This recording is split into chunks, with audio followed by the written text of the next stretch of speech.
কাজ করছেন, জীবাশ্ম জ্বালানি বিপুল পরিমাণে মাটির নিচ থেকে আহরণ করছেন, যা কিনা আমাদের দেশে, আমাদের পৃথিবীর অবস্থানকে বদলে দিচ্ছে।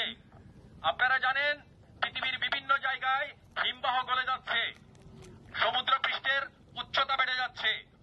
সেজন্যই আমরা ধরিত্রী রক্ষায় আমরা ধরা থেকে আজকে বাংলাদেশের বিভিন্ন জায়গায় 19 থেকে 21 সেপ্টেম্বরের মধ্যে যে অনুষ্ঠানগুলো হচ্ছে এই প্রতিবাদ জানিয়ে, তার জন্য আজকে আমরা সিলেটে রাতারগুলে এখানে দাঁড়িয়েছি।